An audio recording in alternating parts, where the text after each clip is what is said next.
Sa kasalukuyang panahon, lumalabas na unti-unti nang nabubunyag ang mga maiitim na balak sa likod ng People's Initiative, lalo na't ang Administrasyong Marcos Jr. ang nasa sentro ng pansin.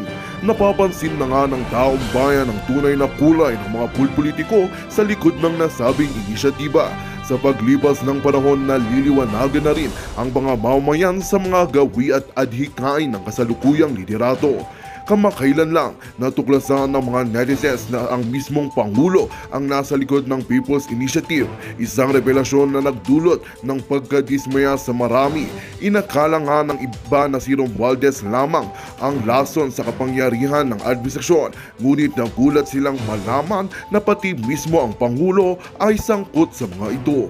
Ang pangyayaring ito ay nagpapakita ng mas malalim na problema sa likod ng politika sa bansa, kung saan ang mga balakid sa pag-unlad ay nagmumula mismo sa mga nasa kapangyarihan. Ito ay nagbibigay din sa kahalagahan ng pagiging mapanuri at mapanlikha ng mga mamamayan sa mga desisyon ng kanilang mga pinuno. Sa gitna ng mga ganitong kaganapan, mahalaga ang pagiging mulat at pagkakaisa ng mga mamamayan upang labanan ang anumang anyo ng pang-aabuso at korupsyon sa gobyerno. Isa nga itong katunayan na dapat nating pagkatutukan. Ngunit bago ang lahat, siguraduhin mag-subscribe at i-hit ng notification bell para sa patuloy na pagtutok sa mga sulyap ng bagong balita sa tunay na boses ng masa.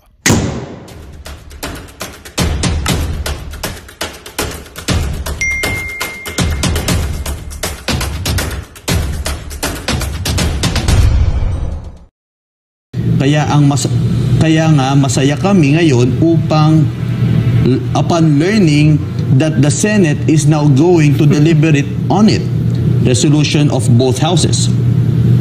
Ang tagal na po nating hinihintay yan. So tama na po yung kung ano-anong istorya. Let's stick to the facts of what we transmitted to the Senate, Dalipe told the reporters in a press conference. Grabe. Patuloy po ako. Duterte has claimed that once the nation is shifted to the parliamentary form of government, Speaker Ferdinand Martin G. Romualdez would become Prime Minister, and he would be succeeded by Senior Deputy Majority Leader and Ilocos Norte Representative Ferdinand Alexander Marcos. Cagayan de Oro City 2nd District Representative Rufus Rodriguez, who chairs the House Committee on Constitutional Amendments, said Duterte's statement that a PI will lead to some people to become Prime Minister and there would be a perpetuation of power has no constitutional and legal basis. People's Initiative cannot change the form of or system of government. We are unitary. We cannot change it to federal through People's Initiative.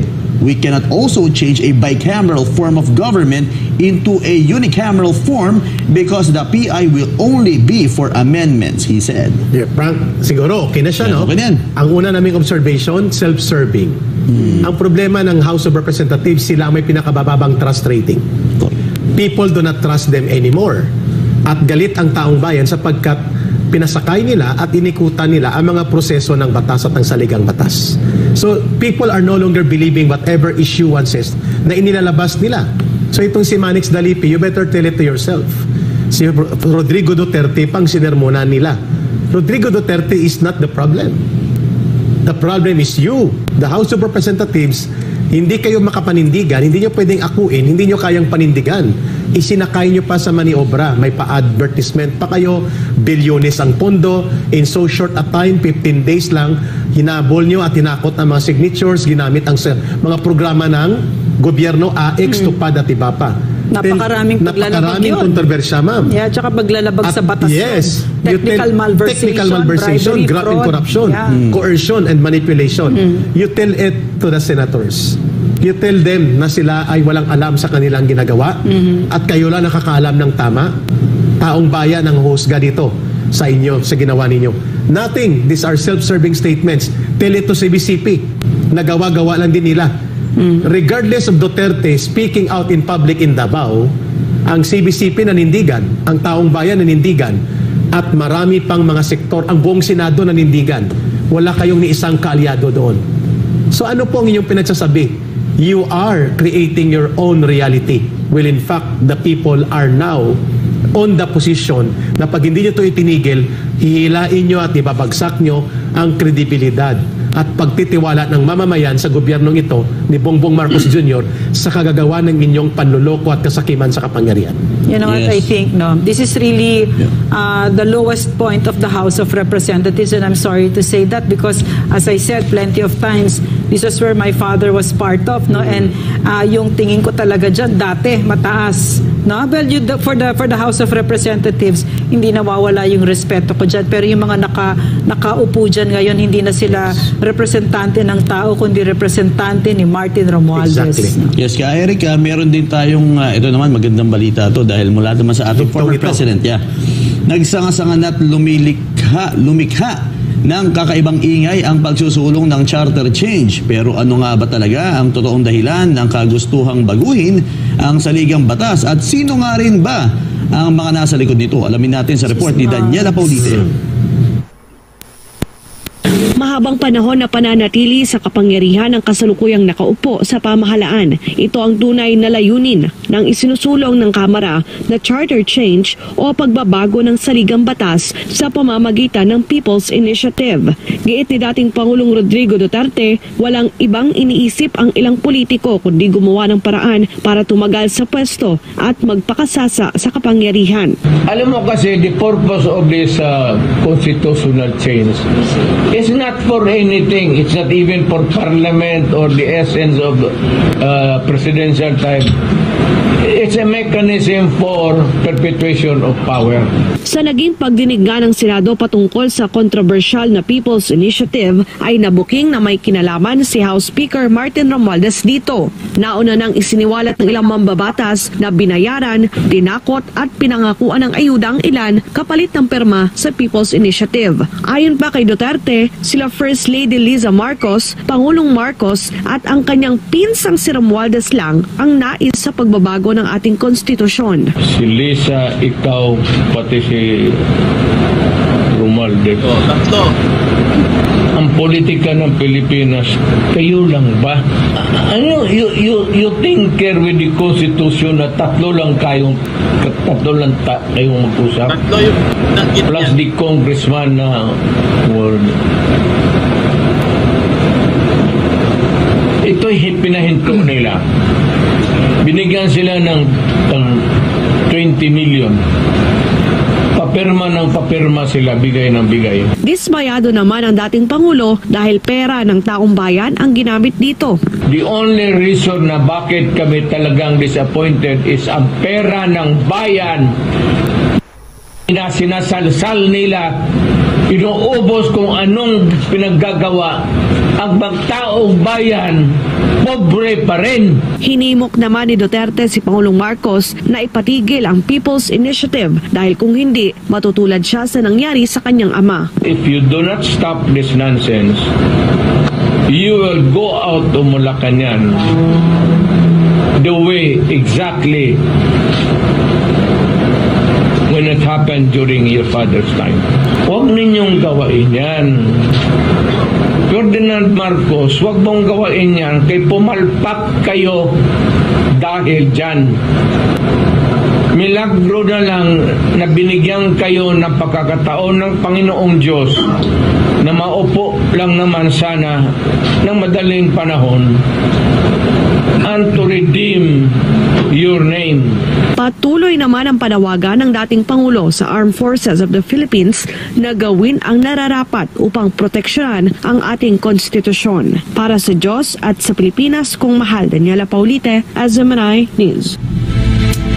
Eric, Franco, may tanong ako sa inyo kasi si Ace, meron siyang tanong, meron siyang statement, tapos gusto ko malaman ang response nyo. Sige, ma'am. Sabi ni Ace, mas masahol pa yata sa CPP, NPA, NDF ang mga ito magmanipula sa mga Pilipino. Unahan ko, Frank. Yeah, go ahead. Magandang tanong yun. Ma'am, thank you for airing the side of our people at mga televiewers and listeners natin. Tama po, naniniwala kami na kung masahol ang CPP, NPA, NDF na walang konsyensya at damdamin sa pagwasak sa kabataan, sa mamamayang Pilipino, pinag-aaway tayo, magre-recruit, paarmasin, paalsahin, bahalang mamatay ang libo-libo o daang libo basta masunod ang kanilang agenda na magtayo ng komunismo sa Pilipinas. Itong naglalayon ngayon ng charter change, gamitin ang pundo ng bayan sa gitna ng kahirapan, lokohin ang mamamayan, gamitin ang puder at kapangyarihan, at para bagang wala silang pananagutan, walang pinag-ibayan sa kasahulan o sa kasamaan ng layunin at ng kanilang pagkatao dito sa ginagawa ng CPP, NPA, NDF. Pareho po ang kanilang epekto, ang bottom line, sinisira nilang mamamayan para sa kanilang pansariling kapakanan. Sa CPP, NPA, NDF, komunismo po at silang maghahari. Sa charter change PI nila, sila din ang maghahari, ikokonsentra nila ang kanilang kapangyarihan, debali ng apakan ng kapangyarihan ng mamamayan, lokohin at manipulahin ang mamamayan, gamitin ang pondo at programa ng gobyerno instead na sa kabutihan ng bayan at ng buong sambayanan ay para sa isang maniobrang politikang marumi. Tama po ang observation ni Ace. I agree, masahol po ito, or kung hindi nila ito titigil at at some point in time, pwedeng mas masahol pa po sila sa CPP, NPA, NDF sapagkat they are doing the exercise of power and abusing funds na hindi nagagamit ng CPP, samantalang sila ginagamit nila pondo at kapangyarihan para lokohin at pasamain ang ating bayan. Ayan po mga kaibigan, si Ka Eric saka si Dr. Loren Badoy sa kanilang napakagandang talumpati. Grabe. Ay nako. So, ang sa akin lang naman guys, no, ito pong channel na to mga kaibigan, simulat sa pulpo, nasa subaybayan na namin ang mga Duterte. 2016 pa lang guys. Talagang nakatutok na po kami dyan. No? Hindi pa siya tumakbo mga kaibigan. Talagang naaano na kami kay Duterte sa Davao pa lang. No? Talagang grabe. No? Nasa mga balita na siya guys na talagang napakagaling na mayor ng Davao. So hanggang sa tumakbo siya noong 2016, kumbaga nasusundan talaga namin siya. Pati kami guys, nung panahon po ni Duterte guys, nung nagbablog kami, marami din kaming mga banta sa buhay mga kaibigan. Left and right, halos araw-araw kami nakaka-receive ng mga email sa aming mga ano no, kasi wala pa naman, hindi pa masyadong uso yung live eh. So nakakatanggap lang kami ng mga email, halos araw-araw po yan mga kaibigan. Panahon po nila ni virus noon. Ang unang-una pong sa amin mga kaibigan, nagbigay po ng tinakot kami itong si virus. O, di ba kwento ko na sa inyo yan? Meron kaming channel noon mga kaibigan, Amsterdam Dance Fit, na umabot po kami ng kalahating milyon na subscribers po. Kami po yung pinakauna-unahang nakaabot po ng kalahating milyon guys. Sa mga sa mga vlogger lang na mga ganito. Oo. Kalahating milyon po ang nakuha namin subscribers. Grabe po. Dami po naming subscribers mga kaibigan. Tapos, yun nga, binagbantaan na kami. Araw-araw yun. Talagang, ang email namin guys, punong-puno yan. Araw-araw, punong-puno yan guys. So, para lang tumahimik sila, kasi nga, kakasuhan na daw kami, ganun-ganon. Tapos meron pa yung pag lumabas ka sa bahay mo, hindi naman niya alam yung bahay namin. Hanggang sa dumating po sa punto guys na nagkakasuhan na, tumigil na, no? Para matahimik din sila, tinago na lang namin yung page. Tinago na lang namin yung channel. No? Para wala na po, tumahimik na, no? So yun po nangyari dyan sa amin. Hanggang sa nagkaroon ng pandemic, ayun, bumalik na naman kami. Pero nag-iba na po kami ng pangalan mga kaibigan. So yun po ang nangyari ayun po ang story ni Foodinet. Hindi naman talaga kami Foodinet. Oo. So yun po. So yung mga banta-bantayan guys, ganun naman talaga. May mga banta-banta naman talaga. Pag mga ganito po ang trabaho mo, ganito po ang ginagawa mo. Kasi nga may tinatamaan ka guys eh. Meron naman talaga yan, no? Hindi po mawawala yan. Kumbaga, sabi nga nila, kasama yan sa trabaho, no? Kasama yan sa pang-araw-araw mo na ginagawa. Dahil nga, lalo na pag ikaw isang hard hitter, no? Talagang mangyayari yan. Pero syempre, ingat pa rin, no? Lalong magulo ngayon dahil nga sa Pangulo. Ayaw kasi niya magsalita eh. Ayaw niya mag-pronounce. Ayaw niyang depensahan yung mga paratang sa kanya. Hinayaan niya eh. Kasalanan niya, alam mo, kasalanan lahat ito ni Kuting dahil hindi niya pinigilan. Sana nung umpisa pa lang, nag-ano na kaagad siya. Di ba? Presidente siya eh. Pangulo siya eh. Kayang-kaya niyang pigilan yan. Umpisa pa lang. Kaya di ba, pati tuloy yung mga vlogger, ang hirap niyang kausapin, ang hirap niyang ipaglaban, di ba? Kaya yung ibang vlogger guys na BBM, lumipat na. Kasi nga, ang hirap niyang ipagtanggol. Magulo eh. Magulo ang kanyang sistema eh. Hindi sumasagot. Hindi nag-speech. Di ba? Wala man lang siyang abiso or wala man lang siyang... Ang palagi niyang pinapain si Kuting. Kaya si Kuting yung ano ngayon eh. Pinaka-bugbog sarado eh. Tapos yung 3 kagwang din, ginamit niya. Ang kamera, ginamit din niya. Ito, pati yung ano niya, pati yung si ahas niya. Di ba? Under Desaya. Bugbog sarado din. Bukol-bukol. Ang dami ng bukol. Kasi ayaw niyang magsalita. Ewan ko kung bakit. Hanggang ngayon, hindi ko pa rin siya maintindihan kung bakit ayaw niya, at least man lang, depensahan niya yung sarili niya. Di ba? Wala eh. Nagpapakita lang siya or nagpapahiwatig lang siya ng talagang weak siya. Dahil wala po siyang pakialam. Para kasing gano'n na, hello Ayo! Ayan. Ayan, kasi pag nag-announce si Kuting, magkamali siya sa mga sasabihin niya. Kahit, alam mo, pag nag-announce ka guys, o nag-pronounce ka, mas maganda nga yun eh, mali ka man or tama, at least naririnig ka ng mga tao. Yan ang importante sa isang pangulo. Meron kang concern sa ano mo, sa mga tauhan mo. Meron kang concern sa bayan. Di ba? Yun po. Ay nako. Wala eh. Siya po, well, si Kuting po, he created a monster. Siya ang nag-create ng sarili niyang monster ngayon. Tingnan mo, yung monster na yon, yung inalagaan niya na tambaluslos, lumaki na po. Dati Kuting pala, ngayon lumaki na. Naging tambaluslos na, naging higante na. Hindi na niya makontrol. Sana kung kinontrol niya dati pa, umpisa pa lang, hindi na sana tayo nagkaganito. Wala sana tayong problema. Yung siniraan si BP Sara dahil sa confidential funds, sana nagsalita siya noon or pinigilan niya kasi siya man ang Office of the President naman kasi ang may kasalanan talaga noon eh. 'Di ba? Sino ba ang nag-download ng pera sa OBP, 'di ba? OP? Oh. Siya ang may kasalanan noon pero wala siyang salita. Hinayaan lang din niya. So tingin tuloy ng tao, pain siya.